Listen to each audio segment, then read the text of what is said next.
Hace como 6 meses que mi casa dejó de ser ese lugar donde llegaba y me sentía tranquila. No sé cómo explicarlo bien, pero es como si algo hubiera cambiado en el aire mismo del departamento. Al principio fueron cosas tan pequeñas que ni siquiera les presté mucha atención. Una tarde llegué y las llaves no estaban donde yo siempre las dejaba, en el platito de cerámica junto a la puerta. Pensé que las había guardado en otro lado sin darme cuenta. Otro día, la lámpara del comedor estaba apagada y yo juraba haberla dejado prendida por la mañana. Son detalles tontos, ¿no? De esos que pasan todo el tiempo cuando estás cansada o distraída. Trabajo en una oficina administrativa en el centro de la ciudad y vuelvo a casa cerca de las 7 de la noche, a veces más tarde. La rutina me agota. Entre el tráfico de Santiago, las reuniones que no terminan nunca y los pendientes que se acumulan, es normal que uno llegue a casa medio zombie. Por eso al principio me convenció a mí misma de que estaba imaginando cosas, que era el estrés acumulado, que necesitaba unas vacaciones, que estaba durmiendo mal. Mi hermana Claudia me decía lo mismo cuando le comentaba algo por teléfono. Me decía que todas tenemos épocas así, que me tomara un té de tilo y me relajara. Pero las cosas siguieron pasando. Un martes llegué y el sillón del living estaba corrido como medio metro de donde siempre está. Yo tengo una mancha en la alfombra, una manchita de vino que nunca pude sacar del todo, y el sillón siempre está ubicado de forma que tape esa mancha. Ese día la mancha estaba a la vista. Me quedé parada en medio del living, mirando eso y sentí un escalofrío, recorriéndome la espalda. Revisé las ventanas, todas cerradas. La puerta no tenía marcas. Nada parecía forzado ni roto. Empecé a poner más atención a todo, a cada detalle de la casa antes de salir y al llegar. Me di cuenta de que libros en la repisa habían cambiado de orden, que la temperatura del refrigerador estaba diferente, que una vez mi perfume francés, ese que solo uso para ocasiones especiales, estaba fuera del estuche cuando yo siempre lo guardo adentro. Son cosas tan específicas que no pueden ser casualidad ni despiste mío. Una noche me quedé despierta hasta tarde haciendo cuentas mentales. Intenté recordar cada vez que algo me había parecido extraño, cada momento en que sentí esa sensación rara al entrar a mi propia casa. Conté al menos 15 ocasiones distintas en menos de 2 meses. 15 veces en que alguien había estado ahí. Eso ya no podía ser paranoia ni cansancio. Era real. Lo más perturbador de todo es que nunca faltó nada. Ni dinero ni joyas. Ni el televisor. Nada. Lo que hacía que la situación fuera aún más escalofriante. Si fuera un ladrón común, al menos entendería la lógica. Pero esto era diferente. Era como si alguien quisiera que yo supiera que podía entrar cuando se le diera la gana, sin consecuencias. Pasaron otras 2 semanas antes de que empezara a sospechar de quién podía ser. Mi hija Marcela vive en otra comuna con su esposo Rodrigo.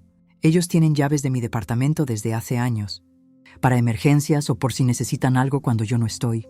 Rodrigo trabaja como ingeniero en una empresa de construcción. Tiene horarios irregulares y a veces anda por la zona. Marcela me había comentado un par de veces que él pasaba cerca de mi casa algunos días. La sospecha empezó como un pensamiento que rechacé de inmediato. Me parecía imposible, casi ofensivo hacia mí misma por siquiera considerarlo. Rodrigo es mi yerno hace 4 años. Siempre había sido educado, respetuoso colaborador con mi hija, pero mientras más lo pensaba, más sentido tenía. Él tenía acceso, conocía mis horarios, sabía cuándo estaba y cuándo no. Y últimamente, cuando nos veíamos en los almuerzos familiares, me había parecido extraño, evasivo, como si evitara mi mirada. Un domingo decidí confrontarlo. Fuimos a almorzar a la casa de Marcela, como hacemos cada 15 días. Yo llevé empanadas de pino que había comprado en la panadería de la esquina. Marcela hizo ensalada chilena y Rodrigo estaba asando carne en el patio. Todo parecía normal, familiar, tranquilo. Después de comer, mientras Marcela lavaba los platos, me acerqué a Rodrigo, que estaba sentado en el living viendo noticias. Le pregunté directo si había estado entrando a mi departamento. Lo dije lo más calmada que pude, aunque el corazón me latía rapidísimo. Él se rió, así como si le hubiera contado un chiste malo. Me miró con esa expresión de sorpresa, exagerada, y me preguntó por qué le preguntaba eso. Le expliqué todo, las cosas movidas, las luces, los objetos fuera de lugar. Él siguió negando, pero de una forma que me dejó helada. No era una negación sorprendida o preocupada. Era casual, ligera, como si mi preocupación no importara nada.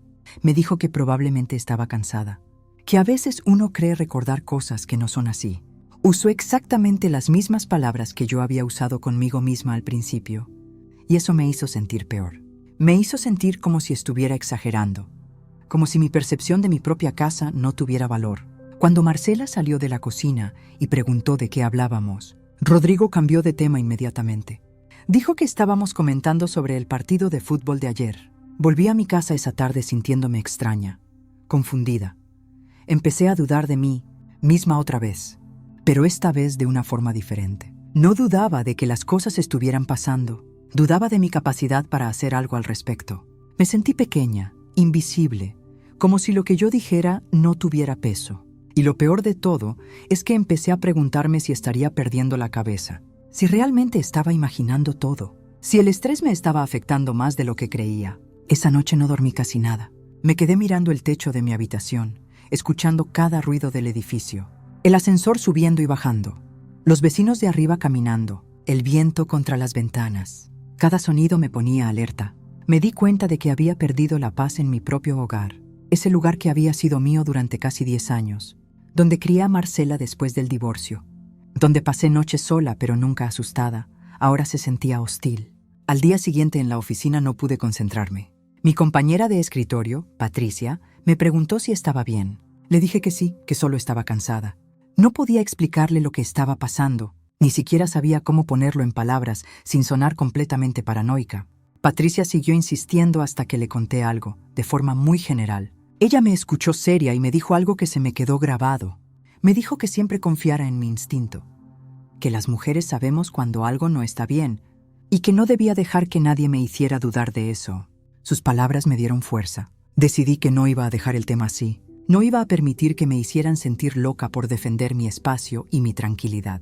Pero también entendí que necesitaba pruebas, que gritar o insistir sin evidencia no iba a cambiar nada.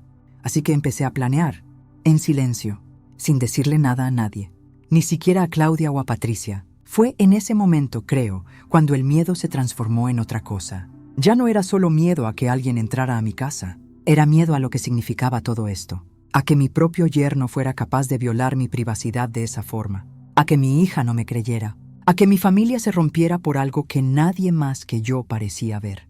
El miedo se mezcló con rabia, con tristeza, con una sensación de soledad que no había sentido en años. Y ahí, sentada en mi escritorio fingiendo trabajar en una planilla de Excel, tomé la decisión de que no iba a quedarme callada, que iba a llegar hasta el final, sin importar lo que encontrara. Los días siguientes fueron extraños. Me costaba actuar con normalidad sabiendo lo que sabía, sospechando lo que sospechaba.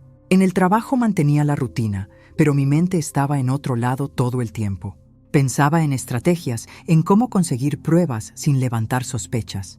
Me sentía como esas mujeres de las series policiales que investigan por su cuenta. Pero en la vida real todo es más lento y más angustiante. Lo primero que hice fue instalar una aplicación en mi celular que se conectaba con el sistema de alarma del edificio. El conserje, don Héctor, un señor mayor que lleva años trabajando ahí, me ayudó a configurar todo. Le dije que quería tener más control sobre la seguridad porque vivía sola y él entendió perfectamente. No le conté mis sospechas reales. Nadie podía saber lo que estaba planeando. Decidí que no iba a cambiar mis horarios de forma obvia.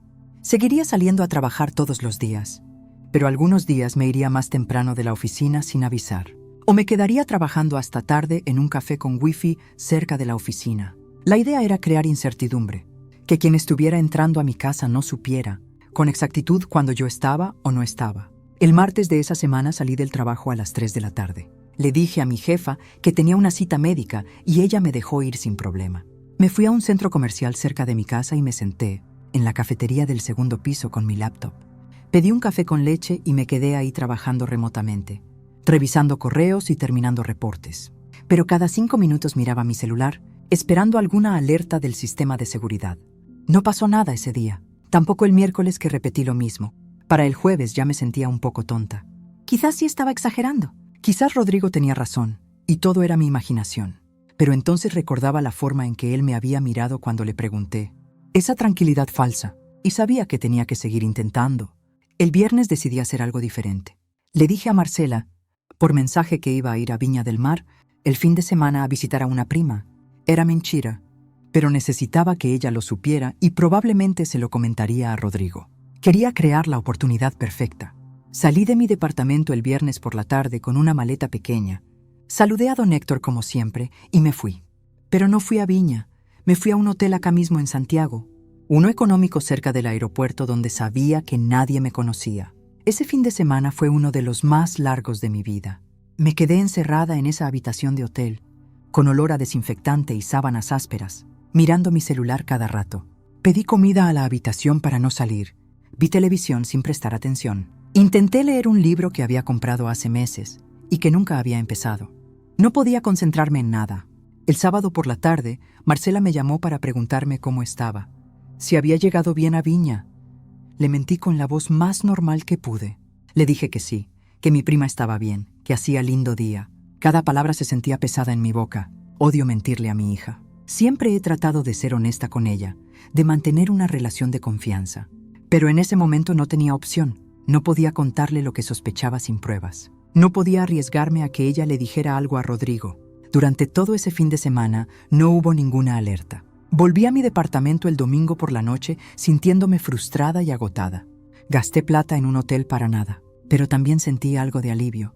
Quizás sí estaba equivocada. Quizás todo había sido una serie de coincidencias y malentendidos. Quizás podía volver a dormir tranquila. Esa ilusión duró exactamente 2 días. El martes siguiente llegué a casa después del trabajo, y algo estaba diferente otra vez. El cuadro del pasillo, uno que me regaló Claudia hace años con una foto de Valparaíso, estaba chueco. Yo soy obsesiva con ese tipo de cosas. Siempre dejo todo derecho, alineado.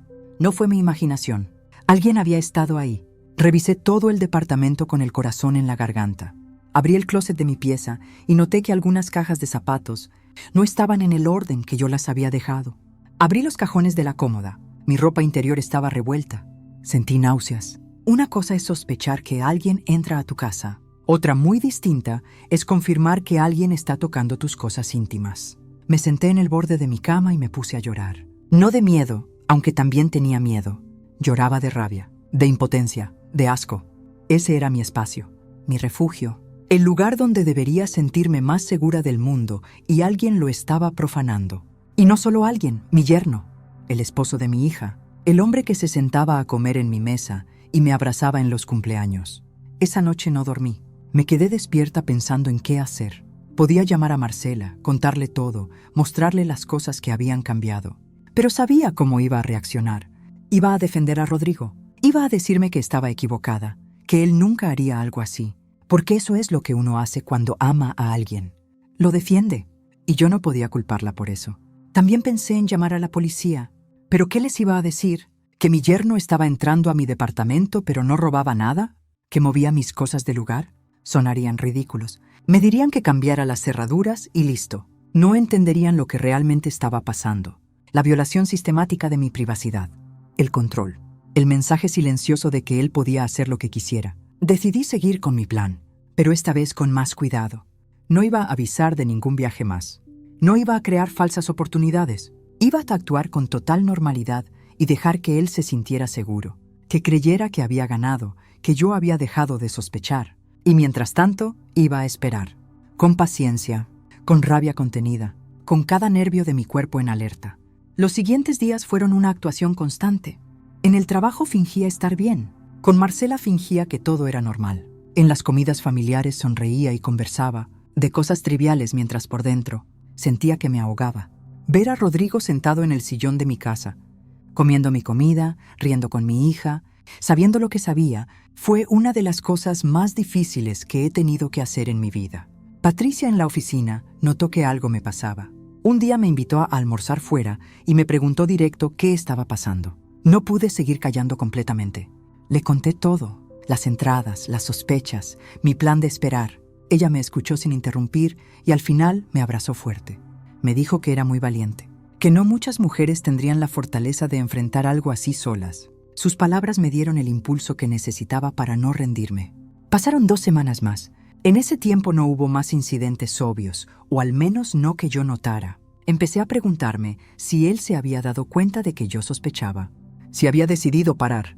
Parte de mí quería creer que sí, que todo había terminado, pero otra parte sabía que era solo cuestión de tiempo, que alguien que había hecho esto tantas veces no iba a parar así nomás. Configuré el sistema de alarma para que me enviara notificaciones más sensibles. Ahora me avisaba de cualquier movimiento en la entrada, no solo si se abría la puerta. Don Héctor me ayudó otra vez sin hacer preguntas. Creo que él intuía que algo pasaba, pero respetaba mi privacidad. Una noche, ya tarde, como a las 11, estaba acostada leyendo cuando mi celular sonó con una notificación.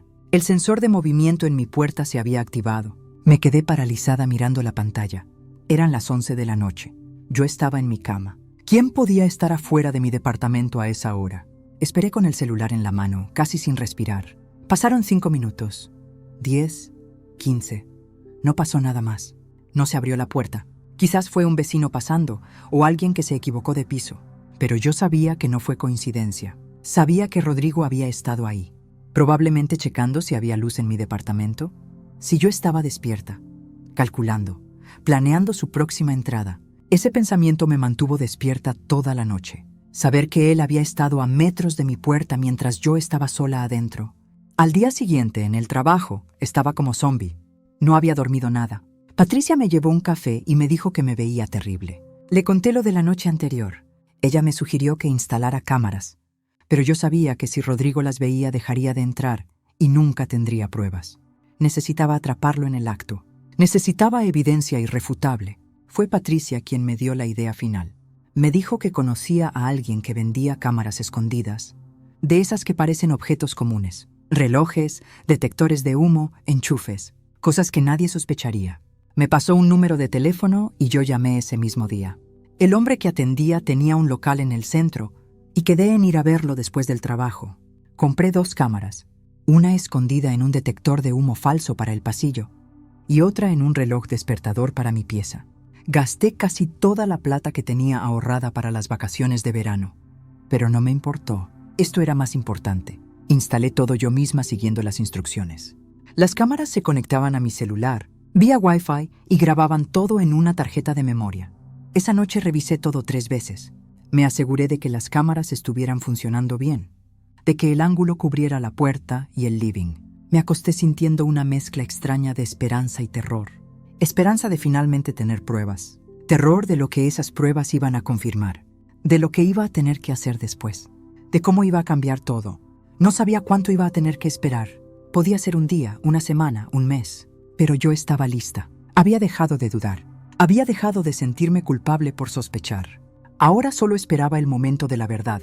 Ese momento en que todo lo que había estado sintiendo y temiendo iba a materializarse frente a mis ojos de una forma que nadie podría negar.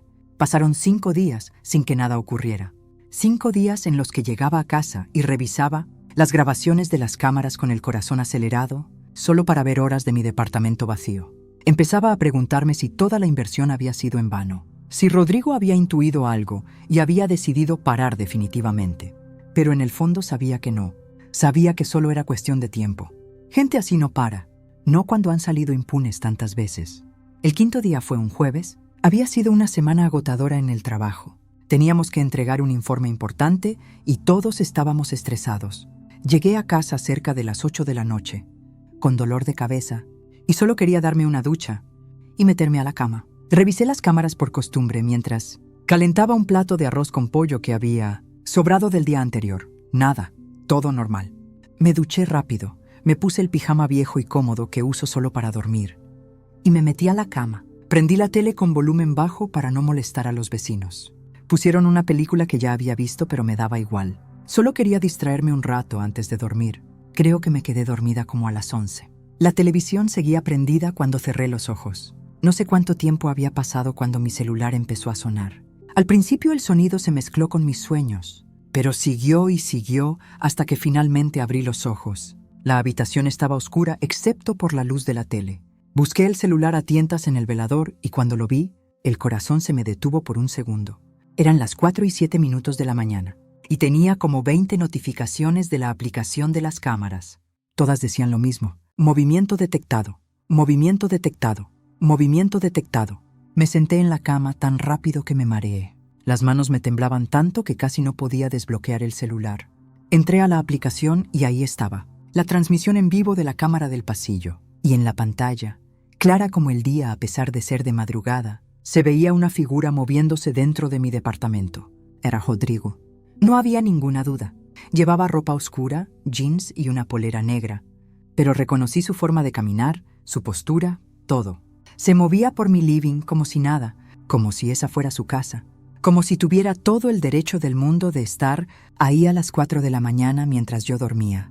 No estaba en mi casa en ese momento. Yo estaba en otra parte. Había decidido esa misma tarde, de forma impulsiva, quedarme en casa de Claudia. Mi hermana vive en Ñuñoa, no muy lejos de mi departamento. La llamé después del trabajo y le dije que necesitaba compañía, que había tenido una semana difícil. Ella me dijo que fuera sin pensarlo 2 veces. Preparó 11 con pan amasado y quesillo y nos quedamos conversando hasta tarde. Cuando vi que se hacía tarde, le pedí si podía quedarme a dormir.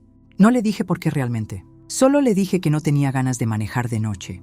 Claudia me prestó un pijama y me preparó la cama en el cuarto de visitas. Me acosté, pero no pude dormir bien. Algo me mantenía inquieta. Y ahora entendía qué era. Mi instinto sabía que algo iba a pasar esa noche. Volví a mirar la pantalla del celular con las manos heladas. Rodrigo seguía adentro. Lo vi caminar hacia mi habitación. Lo vi abrir la puerta. Lo vi entrar. Mi estómago se revolvió. Cambié a la cámara del dormitorio y ahí estaba, parado en medio de mi pieza, mirando mi cama vacía. Se quedó ahí parado por lo que parecieron años, pero probablemente fueron segundos. Después se movió hacia mi closet. Lo vi abrir las puertas, tocar mi ropa, buscar entre mis cosas. Abrió los cajones de mi cómoda, el de arriba donde guardo mi ropa interior. Lo vi revolver todo ahí con una tranquilidad que me dio náuseas. No estaba buscando nada específico, solo estaba tocando, invadiendo, violando mi privacidad de la forma más repugnante posible. Las lágrimas empezaron a correr por mi cara sin que pudiera controlarlas. Claudia dormía en su pieza sin saber lo que estaba pasando. Yo estaba ahí, sentada en la cama del cuarto de visitas de mi hermana, viendo a mi yerno destrozar la poca seguridad que me quedaba, viendo confirmarse la peor de mis sospechas. Lo grabé todo, cada segundo. La aplicación guardaba todo en la nube automáticamente, pero igual lo grabé con mi celular. Necesitaba tener respaldo de respaldo. Necesitaba estar segura de que nada se borrara por error. Esto era la evidencia que había estado esperando, la prueba irrefutable que nadie podría negar. Rodrigo estuvo en mi departamento casi 20 minutos. 20 minutos que se sintieron como horas. Lo vi moverse por cada habitación, abrir el refrigerador y tomar agua directamente de la botella, sentarse en mi sillón, prender la luz de la cocina y después apagarla. Caminar descalzo por mi living, dejando sus pisadas en la alfombra. Era como si estuviera reclamando territorio, marcando su presencia.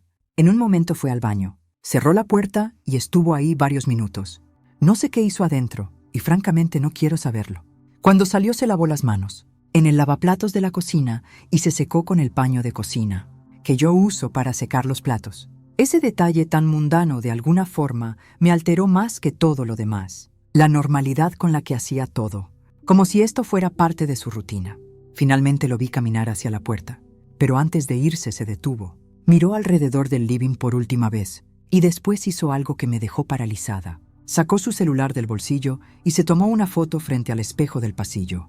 Una selfie, dentro de mi casa, a las 4:30 de la mañana, como si fuera algo gracioso, como si fuera un logro del que sentirse orgulloso. Cuando finalmente salió y cerró la puerta detrás de él, me di cuenta de que había estado conteniendo la respiración. Solté el aire de golpe y empecé a llorar de verdad.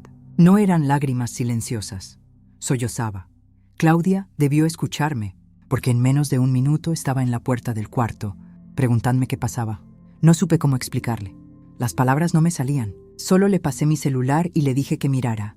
Ella se sentó en la cama a mi lado y vio la grabación que yo había hecho de la transmisión en vivo.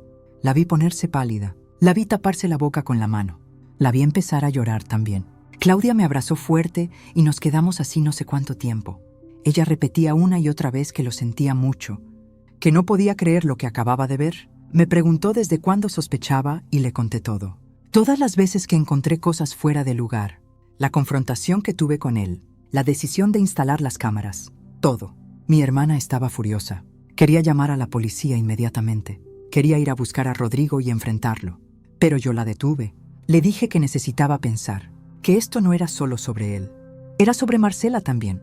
Era sobre mi familia. No podía simplemente llamar a la policía y destruir todo sin antes hablar con mi hija. Nos quedamos despiertas el resto de la noche. Claudia preparó café bien cargado y nos sentamos en su cocina a ver amanecer por la ventana. Revisamos las grabaciones completas varias veces. Guardamos todo en diferentes lugares. En mi celular, en el de Claudia, en su computador, en un pendrive. Nos aseguramos de que hubiera copias suficientes. Cuando salió el sol, la realidad de lo que acababa de pasar me golpeó con fuerza. Ya no era una sospecha, ya no era paranoia, era real, tangible, innegable.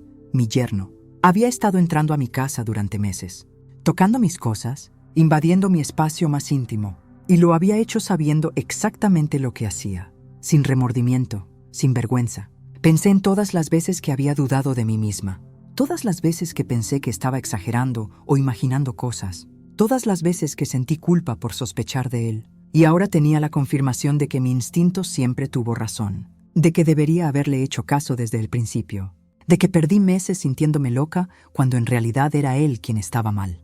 Claudia me preguntó qué iba a hacer ahora. Yo no tenía una respuesta clara, solo sabía que tenía que hablar con Marcela antes que nada. Tenía que mostrarle lo que su esposo había hecho. Tenía que darle la oportunidad de ver la verdad con sus propios ojos, aunque sabía que iba a dolerle, aunque sabía que probablemente no querría creerlo al principio, aunque sabía que esto iba a cambiar su vida para siempre. Me preparé mentalmente para la conversación más difícil que iba a tener en mi vida. La conversación en la que le iba a decir a mi hija que el hombre que ella amaba era capaz de algo así, en la que iba a tener que mostrarle esas grabaciones y ver su corazón romperse, en la que iba a tener que ser fuerte cuando lo único que quería era protegerla de todo esto. Pero ya no había vuelta atrás.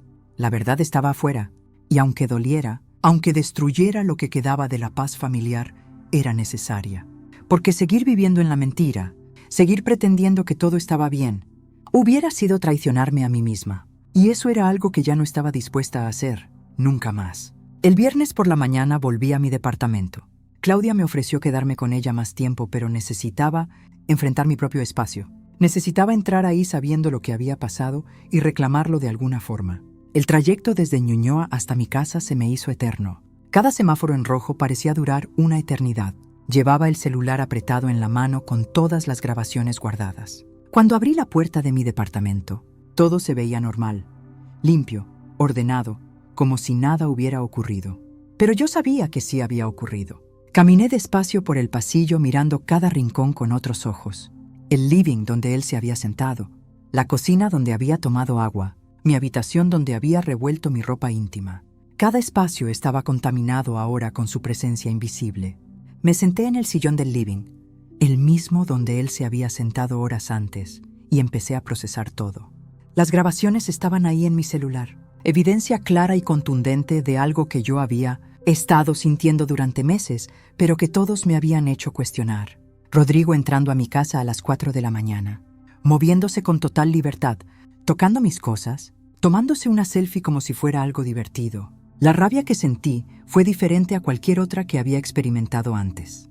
No era rabia explosiva, era algo frío y profundo que se instaló en mi pecho y se quedó ahí. Rabia por los meses de dudar de mí misma, por las noches sin dormir, por sentirme loca cuando en realidad él era el que estaba mal, por todas las veces que minimicé mi propia percepción, porque él me hizo sentir exagerada, pero junto con la rabia había algo más, una tristeza enorme, porque Rodrigo no era un extraño, era mi yerno, el esposo de mi hija, el hombre que había entrado a mi familia hace 4 años con promesas de cuidar a Marcela, el que venía a los almuerzos de domingo y me ayudaba a lavar los platos, el que me regalaba flores el Día de la Madre.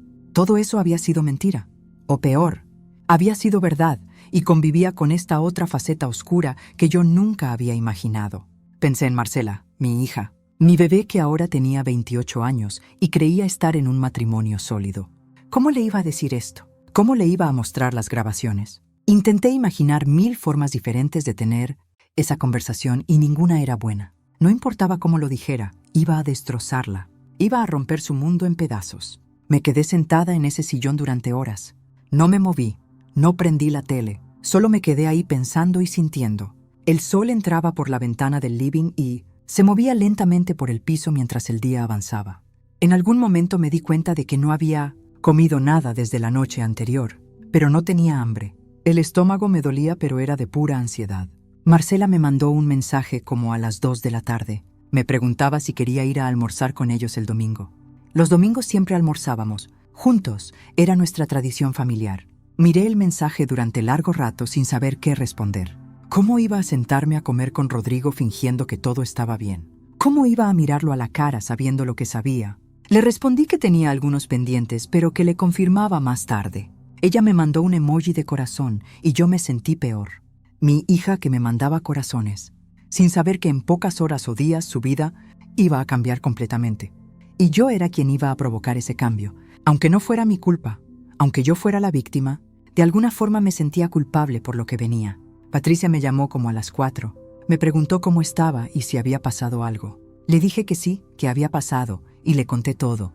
Ella se quedó callada por un momento largo y después dijo exactamente lo que necesitaba escuchar. Me dijo que nada de esto era mi culpa, que Rodrigo había elegido hacer lo que hizo, que yo solo estaba respondiendo a una situación que él había creado, que protegerme a mí misma no era egoísta ni cruel. Sus palabras me ayudaron a centrarme.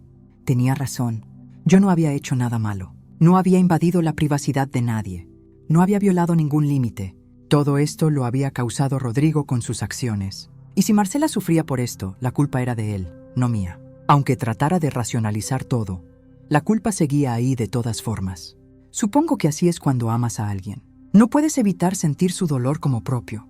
Esa noche decidí quedarme en mi departamento. Necesitaba demostrarme a mí misma que podía hacerlo, que ese seguía siendo mi espacio y que no iba a dejar que él me lo quitara. Puse las cámaras a grabar otra vez y me acosté temprano. Cada ruido del edificio me ponía alerta. El ascensor, los vecinos, el viento. Pero me obligué a quedarme ahí. A no correr, a no esconderme. No dormí mucho, pero logré pasar la noche. Cuando amaneció el sábado me sentí un poco más fuerte. Había sobrevivido mi primera noche de vuelta en el departamento, después de saber la verdad. Era un paso pequeño pero importante. Me levanté, me di una ducha larga y me preparé un desayuno completo. Huevos revueltos con pan tostado y café bien cargado. Comí despacio tratando de recuperar algo de normalidad. Pasé el fin de semana planeando. Escribí todo en un cuaderno que compré especialmente para esto. Fechas aproximadas de cada vez que sospeché que alguien había entrado. Detalles de objetos movidos. La conversación con Rodrigo cuando lo confronté. La instalación de las cámaras. Todo.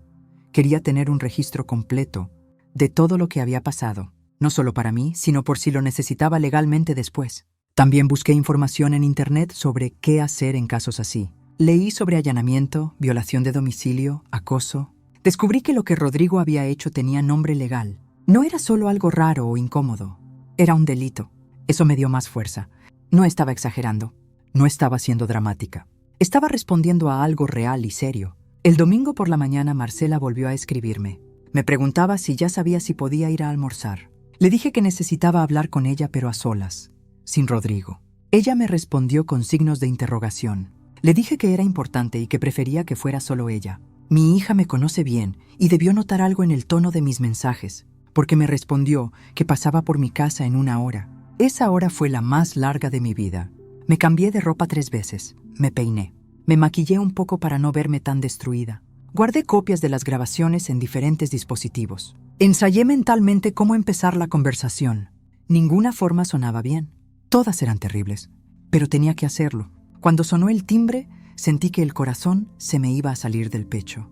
Abrí la puerta y ahí estaba, Marcela con una bolsa de pan de la panadería y 2 cafés para llevar de nuestra cafetería favorita. Me sonrió y me dio un beso en la mejilla. Se veía tan tranquila, tan ajena a lo que venía, que por un segundo consideré no decirle nada, guardar todo y pretender que nada había pasado. Pero no podía hacer eso. No podía seguir protegiendo a Rodrigo a costa de mi propia cordura y seguridad. No podía dejar que siguiera entrando a mi casa cuando quisiera. Y sobre todo, no podía permitir que Marcela siguiera viviendo con alguien, capaz de hacer algo así sin saberlo.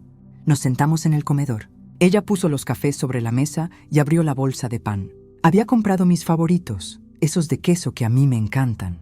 Ese detalle me rompió un poco más el corazón. Mi hija siendo dulce y atenta, sin saber que en minutos su mundo iba a colapsar. Respiré hondo y le dije que tenía algo grave que contarle, que iba a ser difícil de escuchar, pero que necesitaba que me dejara hablar hasta el final antes de decir algo. Ella dejó el pan y me miró preocupada. Me preguntó si estaba enferma. Le dije que no era sobre mi salud, era sobre Rodrigo. Vi cómo su expresión cambiaba, cómo la preocupación se mezclaba con confusión y algo de defensividad. Me preguntó qué había pasado, y ahí empecé. Le conté todo desde el principio. Los objetos fuera de lugar, las sensaciones extrañas, cómo todos me hicieron sentir loca. La confrontación con Rodrigo, su negación, mi decisión de instalar cámaras. Marcela me escuchaba con los ojos cada vez más grandes. Podía ver que quería interrumpirme, que quería defender a su esposo, pero se estaba conteniendo. Cuando llegué a la parte de la madrugada del jueves, cuando las cámaras captaron todo, vi cómo se ponía pálida. Le dije que tenía las grabaciones, que iba a mostrárselas, pero que necesitaba que se preparara porque era fuerte. Mi hija me miró con una mezcla de miedo y negación en los ojos. Me dijo que quería verlas. Saqué mi celular y le pasé los videos.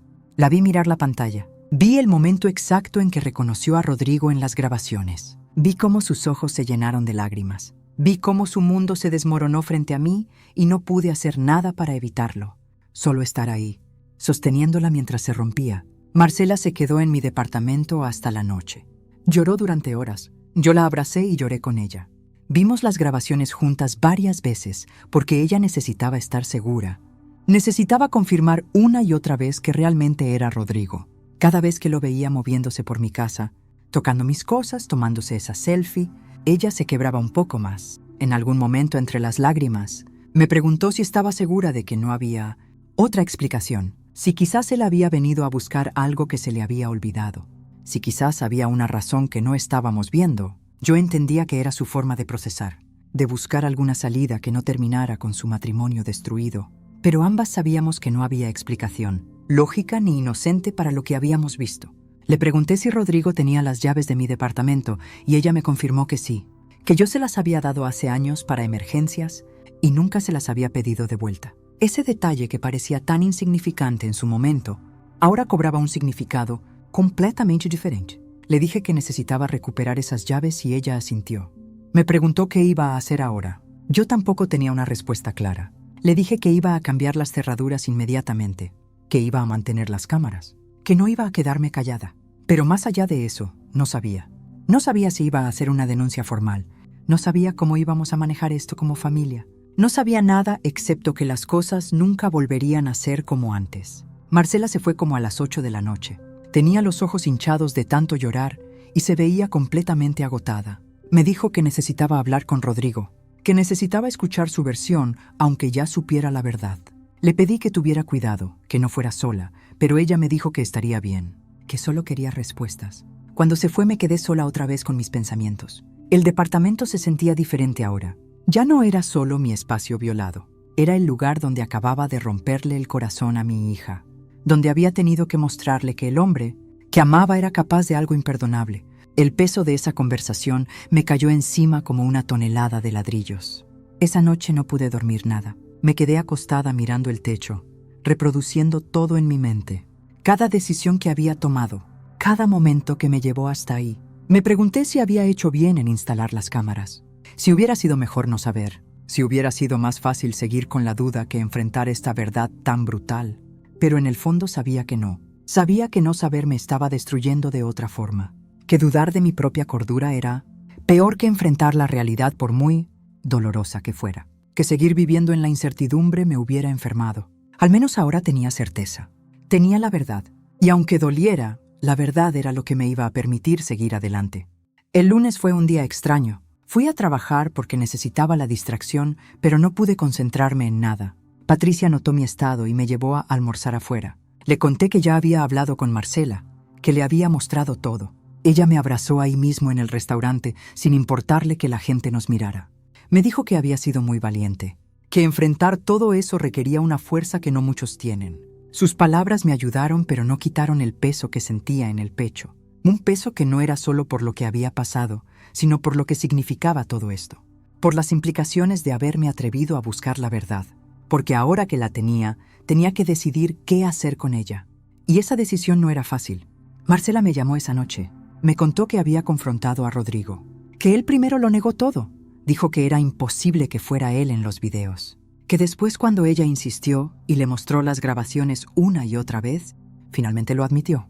No con remordimiento, no con vergüenza, solo como quien admite algo inevitable. Le dijo que sí, que había estado entrando a mi departamento, que no sabía por qué lo hacía, que era como un impulso que no podía controlar. Escuchar eso me enfureció más que todo lo demás. Un impulso, como si fuera algo menor, como si entrar a la casa de alguien repetidamente fuera comparable a comerse un chocolate de más o gastar dinero en algo innecesario. No había entendimiento real de lo que había hecho. No había comprensión del daño causado. Solo excusas vacías. Marcela me dijo que le había pedido que se fuera de la casa, que necesitaba tiempo para pensar. Rodrigo se fue a un hotel y ella se quedó sola en su departamento. Me ofreció ir a quedarme con ella, pero me dijo que necesitaba estar sola, que necesitaba procesar todo.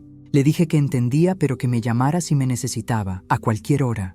Los días siguientes fueron una mezcla de emociones contradictorias. Por un lado sentía alivio de que todo hubiera salido a la luz, de que ya no tenía que fingir ni dudar. Pero por otro lado estaba la culpa por haber causado tanto dolor a mi hija.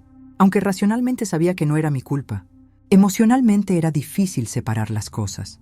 También estaba el miedo de lo que Rodrigo pudiera hacer ahora que sabía que lo habíamos descubierto. Miedo de que intentara minimizar todo o de que convenciera a Marcela de que yo había exagerado. Miedo de las consecuencias familiares. Los papás de Rodrigo, sus hermanos, todos iban a enterarse eventualmente. Todos iban a tener opiniones. Todos iban a juzgar. Me di cuenta de que había normalizado muchas cosas a lo largo de mi vida que nunca debieron ser normales. Había aprendido a minimizar mi incomodidad para mantener la paz. A dudar de mis propias percepciones cuando alguien más las cuestionaba. A priorizar las emociones de otros por sobre las mías propias. Y todo eso me había llevado a este punto. A permitir que mi yerno violara mi espacio durante meses antes de hacer algo al respecto. Esa comprensión fue dura de tragar, porque significaba que de alguna forma yo había sido cómplice de mi propia situación. No porque lo que Rodrigo hizo fuera culpa mía, sino porque mi forma de responder al mundo había hecho más fácil que él lo hiciera. Y eso tenía que cambiar, no solo por esta situación, sino por todo, por mi forma de relacionarme con la gente, por mi forma de establecer límites. El miércoles de esa semana llamé a un cerrajero. Cambié todas las cerraduras del departamento. Me costó más de lo que tenía presupuestado, pero no me importó. Necesitaba saber que nadie más que yo tenía acceso a mi casa. Cuando el cerrajero terminó y me entregó las llaves nuevas, sentí algo parecido al alivio. Era un paso concreto, una forma tangible de recuperar mi espacio. También contraté a un abogado. Una compañera de Patricia me recomendó a alguien especializado en estos temas. Fui a su oficina un jueves por la tarde después del trabajo. Le conté todo y le mostré las grabaciones. Él las vio con expresión seria y me dijo que tenía un caso sólido si decidía hacer una denuncia formal. Me explicó los pasos a seguir, los tiempos, las posibles consecuencias. Le pregunté qué pasaría con Marcela si yo denunciaba. Me dijo que ella no tendría ninguna responsabilidad legal, que el único responsable era Rodrigo. Pero ambos sabíamos que legalmente era una cosa y emocionalmente era otra completamente diferente. Una denuncia formal significaría llevar todo esto a otro nivel. Significaría hacerlo público. Significaría que toda la familia se enteraría. Los amigos, los vecinos, todo el mundo. Salí de esa reunión más confundida que cuando entré. Por un lado quería justicia. Quería que Rodrigo enfrentara consecuencias reales por lo que había hecho. Pero por otro lado pensaba en Marcela, en cómo una denuncia la afectaría, en cómo se sentiría tener que testificar o estar involucrada en un proceso legal contra su propio esposo. Esa noche tuve una larga conversación conmigo misma. Me senté en mi sillón con una taza de té y me obligué a ser honesta. ¿Qué era lo que realmente quería? ¿Venganza? ¿Justicia? ¿Protección? ¿Todo eso junto? ¿Ninguna de esas cosas? La respuesta no era clara. Lo único que tenía claro era que no quería volver a sentir miedo en mi propia casa, que no quería que Rodrigo quedara impune, que necesitaba que hubiera consecuencias. Pero también sabía que cualquier acción que tomara tendría un costo emocional enorme. Para mí, para Marcela, para toda la familia. Y tenía que estar dispuesta a pagar ese costo. Tenía que estar segura de que podía manejar todo lo que venía después. Los juicios, las miradas, los comentarios, la tensión familiar, todo. Marcela vino a visitarme ese fin de semana. Se veía mejor que la última vez, pero todavía tenía esa expresión de persona que acaba de perder algo importante. Me dijo que había decidido separarse de Rodrigo, que no podía seguir con alguien capaz de hacer lo que hizo, que había perdido toda la confianza. Me preguntó si yo iba a hacer una denuncia. Le dije la verdad, que no lo sabía todavía, que estaba considerando todas las opciones, que necesitaba estar segura de lo que quería antes de dar ese paso. Ella asintió y me dijo que entendía, que cualquier decisión que tomara, ella me iba a apoyar. Esas palabras significaron más de lo que ella probablemente imaginaba. Después de que se fue, me di cuenta de algo importante. Toda mi vida había tomado decisiones pensando en cómo iban a afectar a otros, en cómo iban a hacerlos sentir, en mantener la paz y la armonía familiar. Pero esta vez tenía que tomar una decisión pensando en mí, en lo que yo necesitaba, en mi bienestar y mi seguridad. Y si eso causaba incomodidad o conflicto, no podía ser mi problema. Ya había pagado suficiente precio por priorizar a otros sobre mí misma. Esa noche finalmente dormí bien por primera vez en días. No porque todo estuviera resuelto, sino porque había tomado una decisión interna. Había decidido que mi voz importaba, que mi percepción era válida, que mis límites no eran negociables y que nunca más iba a permitir que alguien me hiciera dudar de eso. Nunca más iba a minimizar mi propia experiencia para hacer sentir cómodos a otros. Se había terminado esa versión de mí. Han pasado 6 meses desde aquella madrugada que cambió todo. 6 meses en los que mi vida se transformó de formas que nunca imaginé. No fue un cambio instantáneo ni mágico. Fue lento, doloroso, lleno de altibajos. Pero fue real y fue necesario. Al final decidí no hacer una denuncia formal. Fue una decisión difícil que me tomó semanas. Consulté con el abogado, con Claudia, con Patricia, con Marcela. Todos me dijeron que me apoyarían en lo que decidiera. Pero finalmente entendí que la denuncia no era lo que yo necesitaba. Lo que necesitaba era recuperar mi paz, mi espacio, mi tranquilidad. Y llevar todo esto a tribunales me iba a mantener atada a Rodrigo y a esta situación por años. En cambio, le dejé muy claro a través del abogado que tenía toda la evidencia guardada, que si alguna vez se acercaba a mí, a mi casa, o intentaba cualquier contacto no solicitado, no dudaría en usar esa evidencia, que las grabaciones estaban en múltiples lugares seguros, que nunca se iban a borrar. Rodrigo firmó un acuerdo mediante abogados comprometiéndose a mantener distancia. No fue justicia perfecta, pero fue suficiente para mí. Lo primero que hice después de todo, esto fue cambiar completamente la configuración de mi departamento. No solo las cerraduras, todo. Moví los muebles del lugar, cambié las cortinas, pinté las paredes de la habitación de un color diferente, compré ropa de cama nueva. Fue como una limpieza profunda, no solo física, sino energética. Necesitaba que cada rincón de mi casa se sintiera renovado, que no quedara ningún rastro de lo que había pasado. Claudia me ayudó con la renovación. Pasamos un fin de semana completo moviendo cosas, pintando, reorganizando.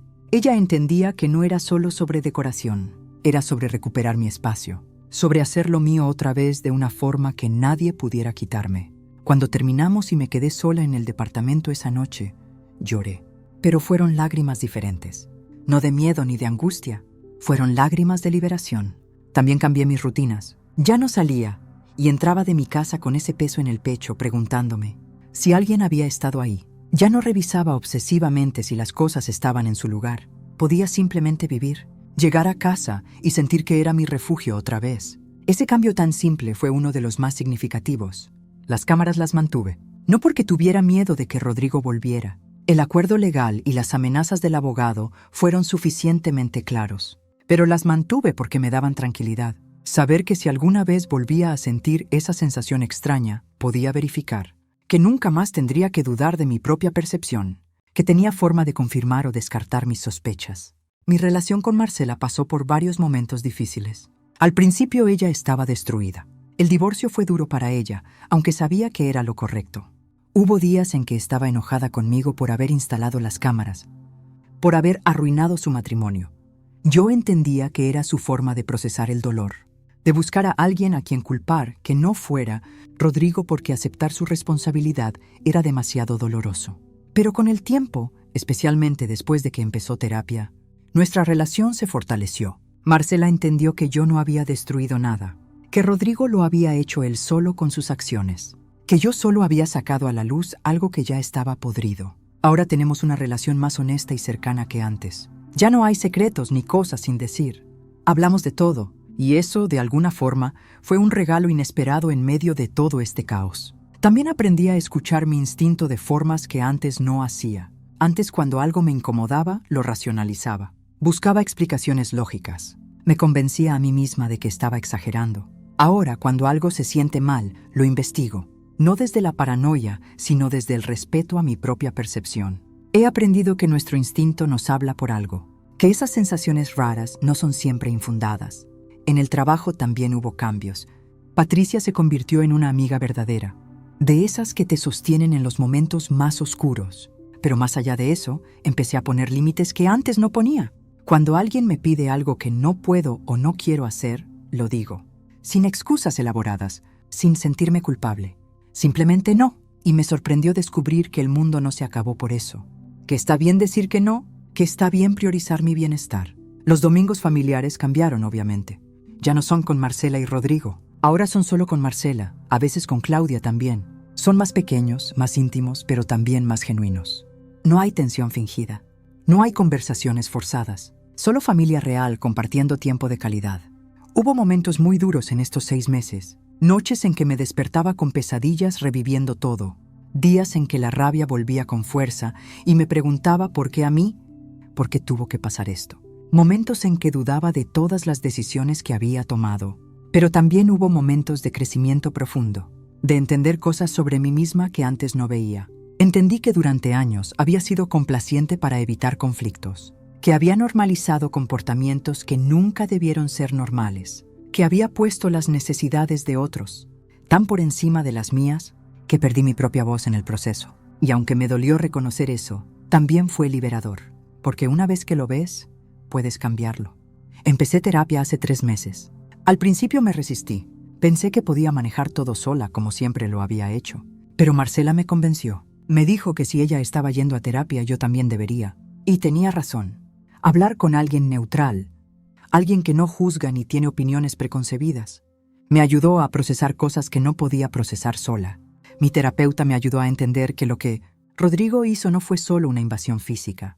Fue una violación de confianza, un abuso de poder, una forma de control. Y que sanar de eso requería tiempo y trabajo consciente.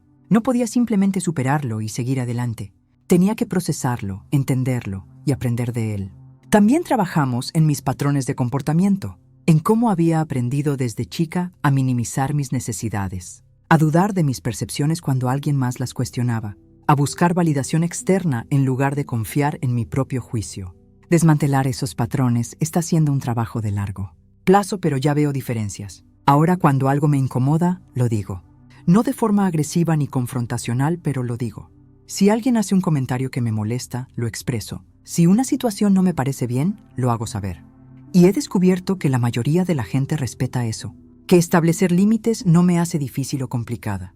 Me hace humana, me hace auténtica. Mi departamento se siente diferente ahora, no solo por los cambios físicos, sino por la energía. Es mi santuario otra vez. Llego después de un día largo de trabajo y siento paz. Puedo caminar en ropa interior sin pensar que alguien pueda entrar. Puedo dejar mis cosas donde quiera, sin preocuparme de que alguien las vea o las toque. Recuperé esa libertad que no sabía que había perdido hasta que la perdí. Con el tiempo también recuperé el sueño. Al principio cada ruido me despertaba. Estaba hiperalerta todo el tiempo. Pero poco a poco mi cuerpo entendió que estaba a salvo, que ya no había amenaza. Ahora duermo profundo otra vez. Y eso, algo tan básico, se siente como un regalo enorme. Hace un mes me encontré con Rodrigo por casualidad en un centro comercial. Fue la primera vez que lo veía desde todo esto. Sentí que el estómago se me revolvía. Él me vio también y por un segundo nuestras miradas se cruzaron. Pero no se acercó, no dijo nada, solo siguió caminando. Y yo también. No sentí la necesidad de confrontarlo ni de huir. Simplemente seguí con mi día y eso me hizo darme cuenta de cuánto había sanado. Porque antes, solo pensar en verlo me causaba ansiedad. Me preguntaba qué diría, cómo reaccionaría, si podría mantener la compostura. Pero cuando finalmente pasó, me di cuenta de que él ya no tenía ningún poder sobre mí. Era solo una persona que había hecho algo terrible y que ahora vivía con las consecuencias. Yo ya no cargaba con su peso. Marcela está mejor también. ¿Está saliendo con sus amigas otra vez? Retomó hobbies que había dejado. Está enfocada en su carrera. El divorcio ya está casi finalizado. Me dijo hace poco que aunque todo fue horrible, de alguna forma le abrió los ojos. Le hizo ver que había estado en una relación que no era sana, en muchos aspectos, que ella no había querido ver. Que esto, por muy doloroso que fue, también fue necesario. Cuando miro hacia atrás ahora, veo 2 versiones de mí misma. La de antes de todo esto y la de ahora. La de antes dudaba de sí misma constantemente. Buscaba aprobación externa. Minimizaba su incomodidad para mantener la paz. Tenía miedo de causar conflicto. Vivía para otros más que para ella misma. La de ahora confía en su instinto. Establece límites claros. No tiene miedo de decir lo que piensa.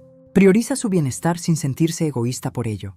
Entiende que su voz importa, que su experiencia es válida, que merece respeto y no tiene que pedirlo ni justificarlo. No voy a mentir y decir que estoy agradecida por lo que pasó. Fue traumático, fue doloroso, fue violador en formas que todavía estoy procesando, pero sí puedo decir que sobreviví, que salí más fuerte del otro lado, que aprendí lecciones que probablemente no hubiera aprendido de otra forma. También sé que esto me cambió para siempre. Hay una inocencia que perdí y que nunca voy a recuperar, una forma de ver el mundo que se rompió. Antes confiaba automáticamente. Ahora verifico. Antes asumía buenas intenciones. Ahora estoy alerta. No vivo con paranoia, pero sí con conciencia, con los ojos bien abiertos. Y quizás eso no es malo. Quizás esa inocencia me hacía vulnerable de formas que no eran sanas. Quizás necesitaba perderla para poder protegerme mejor, para poder establecer límites más firmes, para poder reconocer señales de alerta más temprano. Lo que sí sé con certeza es que nunca más permitiré que alguien invada mi espacio sin consecuencias, ni físico ni emocional, que nunca más dudaré de mi percepción cuando algo se sienta mal, que nunca más minimizaré mi incomodidad por mantener la paz con otros, porque la paz que importa es la mía, la paz interior, y esa no es negociable. Hoy puedo decir que mi casa es mi hogar otra vez, que cuando cierro la puerta detrás de mí, sé que estoy segura, que cuando me acuesto por las noches duermo tranquila, que cuando despierto por las mañanas no tengo que revisar si algo cambió de lugar. Simplemente vivo, y después de meses de no poder hacerlo, eso es todo lo que necesito. Antes de continuar, permítanme hablarles directamente a ustedes que están aquí. ¿Disfrutan de los videos que publica el canal? ¿De verdad les impide seguir adelante? Su respuesta es muy importante, ya que es lo que ayuda a que este contenido siga mejorando. Así que aprovechen este momento y dejen su comentario diciendo qué es lo que más les llama la atención, qué creen que se puede mejorar y qué temas les gustaría ver en los próximos videos. Si este contenido les ayuda de alguna manera, pueden hacer un simple favor que lo cambia todo. Suscríbanse al canal ahora, activen la campanita y compartan este video con alguien que también disfrute de este tipo de contenido. Esto fortalece el canal, aumenta el alcance de los videos y les permite contar historias más interesantes, más completas y mejor producidas. Su comentario, su suscripción y su apoyo compartiendo forman parte de todo esto. En cuanto participen, compartan sus sugerencias y ayúdenos a crear los próximos videos junto con otros.